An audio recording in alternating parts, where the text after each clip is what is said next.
go-tos, I guess you could say.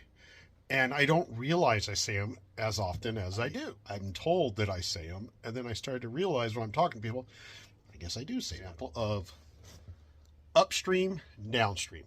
Some of you already know where I'm going with this. Air-cooled engines are oil-cooled and air-cooled. Air cooling is upstream. Oil cooling is downstream. But you could have 6,000 oil coolers. It's not affecting the heads and cylinders. It does not upstream. It's going to affect the oil temp downstream. But it doesn't work as well the opposite direction. I will ask questions, kind of spin it back onto the customer. What are you putting this in?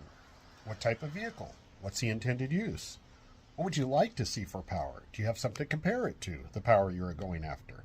Things about cooling the engine, transmission, clutch maybe, different types of axles possibly. And I use the example of a high-rise building.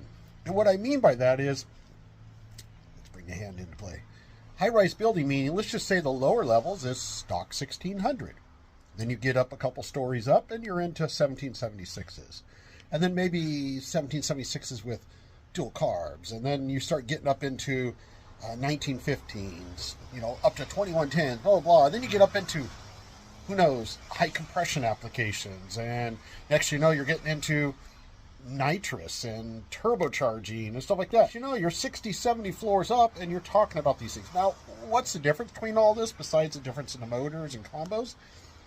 It's on that floor. It's the lower floors, meaning they have knowledge, they have experience in doing 1600, 1776. They might not build anything bigger and might not come up this high in the high-rise building. They might not have the knowledge that's up here. That's fine, nothing wrong with that.